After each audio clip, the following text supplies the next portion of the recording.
Hello everyone, Assalamu alaikum. This is Afsara Arshi, the owner of Arshir Islamic Wear.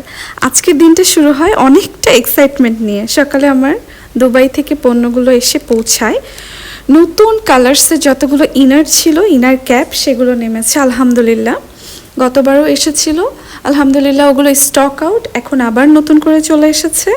আর সেই কাজটাই প্রথমে হাতে নেই আমি, এবং সব কালারগুলো চেক করে একে একে প্যাকেজিং শুরু করি আলহামদুলিল্লাহ। বিকেলের মধ্যে ডেলিভারি রেডি করে ফেললাম আমার ব্র্যান্ডের অর্ডারগুলো আলহামদুলিল্লাহ। সম্পূর্ণ দুপুর পর্যন্ত যতগুলো কাজ ছিল, আমার লাঞ্চ বানানো, সবাইকে খাওয়ানো, নিজে খাওয়া, অ্যান্ড সকালে কিছু পার্সোনাল মুহূর্ত থাকে, সেগুলো শেষ করে আমার ডেলিভারিও ডান হয়ে গেছে।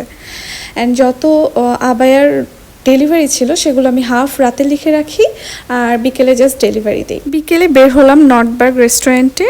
ওদের পক্ষ থেকে আমাকে আমন্ত্রণ জানানো হয়েছিল, যারা আমাকে একটু মেহেদি দিয়ে দিতে চেয়েছিল, আমি তাদের জন্য সময় বের করেছি। অ্যান্ড আমার প্রত্যেকটা কাজে অনেক বেশি আলহামদুলিল্লাহ প্রায়োরিটি দিয়ে করি, যেহেতু কথা দিয়েছি। সো আমি বাসায় যেহেতু আমার গেস্ট ছিল অ্যান্ড বাবুও ঘুমিয়েছিল, ওর নানুর কাছে রেখে আমি বের হলাম। একটা জুয়েলারি পেজ থেকে কুন্দন, ওদের পেজের নাম, একটা গিফট করেছে এক সেট ব্ল্যাক কালার চুড়ি। মাশাল্লাহ, ও কিনা নিজের হাতে এরকম স্টোন লাগিয়ে চুড়ি বানায়।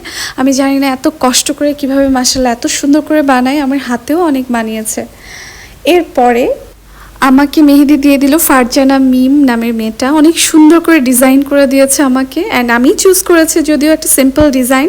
এরপর অর্ডার করলাম রেস্টুরেন্টে পাস্তা, কোক ওদের জন্য, আর আমার জন্য কোল্ড কফি, যেটা আমি খুবই পছন্দ করি, চকলেট যেটা একটু ঘন করে বানায়, আর সেটাই খাচ্ছিলাম আর মেহেদি দিয়ে দিচ্ছিল। মাশাল্লাহ, সব মিলিয়ে ছোট একটা মজার মুহূর্ত ছিল। এরপরে ওর আরেকটা ফুড পেজ ফারজানাস কালেকশন, তার আম্মু পাঠিয়েছিলেন পিঠা, পাটিসাপটা, পুডিং, আরও অনেক অনেক কিছু। এত যত্নে আন্টি আমাকে গরম গরম খাবারগুলো পাঠিয়েছেন। আন্টিকে অনেক অনেক ধন্যবাদ।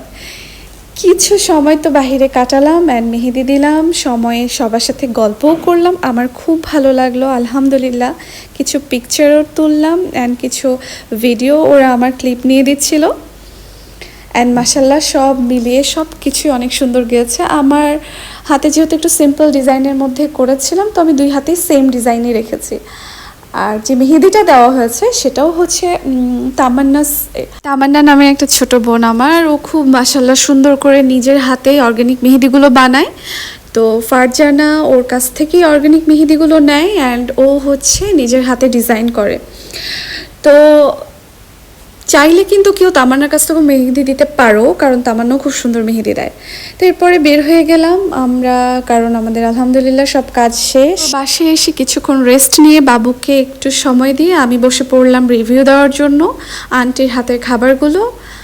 তো আমার এই রিভিউটা দেখার জন্য এরপরের কোনো ভিডিওতে আমি শেয়ার করব অবশ্যই ইনশাল্লাহ, কারণ অবশ্যই আমি এটা খাবো খুব মজা করে। অ্যান্ড যেভাবে আমার ভালো লেগেছে কতটুকু, অবশ্যই উনি আমাকে অনেক ভালোবেসে পাঠিয়েছেন, অ্যান্ড আমি আমার মন থেকে যতটুকু আমার যেমন ভালো লেগেছে আমি সেটা সবার সাথে শেয়ার করব।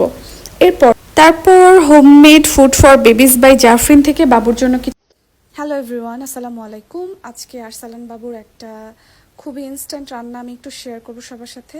খাবারগুলো আমি নিয়েছি একটা পেজ থেকে, পেজের নামও আমি মেনশন করে দিয়েছি। আমি এখানে গরম ফুটন্ত দুধের মধ্যে একটু ঘি দেই। আমার রান্নার স্টাইলটা একটু আলাদা, একটু ডিফারেন্ট। আমি ওখানে একটু ঘি বা একটু চিজ দেই, অ্যান্ড আলাদা একটু ঠান্ডা পানি বাটিতে নিয়ে সেখানে আমি একটু সুজি দিয়েছি 2 চামচ, আর 1 চামচ দিয়েছি ওদের খেজুরের যে পিউরিটা, সেটা গুঁড়া খেজুর, আর এই 1 চামচ দিয়েছি বাদামের মিক্সটা। এটা খুবই হেলদি অ্যান্ড স্ট্রং একটা ফুড, এগুলো আলাদা সবসময় খাওয়ানো যায় না, বাবু খেতে চায় না, তার কারণে আমি এটা এখন ওকে কন্টিনিউ করাই। আর আমি সুগার ওকে দেই না, আমি এখানে ওকে একটু মধু অ্যাড করি, অল্প চিমটি পরিমাণ, খুব বেশিও দেই না। তো এভাবে করেই আমি জাস্ট একটু নাড়ানাড়ি করি, কারণ যখন রান্না হয়, রান্নার প্রসেসে একটা প্রবলেম হয়, এটা একটু দলা বেঁধে যায়, এটার কারণে বারবার করে নাড়তে থাকলে রান্নাটা হয়ে যায়। তো আমি এটা কখন খাওয়াই, এটা রাত্রে 2টার সময়, যখন ও খুব লেট নাইট জাগে তখন আমি ওকে এটা দিই। রাতে কিছুক্ষণ খোলা রাস্তায় বাবুকে নিয়ে হাঁটার জন্য বের হয়ে গেলাম। ফ্রেশ এয়ার ছিল, নীরব রাস্তা ছিল, আর ছোট হাসি মুখগুলো দেখার জন্য। সব মিলিয়ে একটা পরিপূর্ণ দিনের অনুভূতি। আলহামদুলিল্লাহ বাসায় চলে আসলাম কিছুক্ষণ পরেই। ইনশাল্লাহ বাকি সময়টা আমার রিসিট, আমার ব্র্যান্ডের কাজ নিয়ে ইনশাল্লাহ করব। আল্লাহ হাফেজ।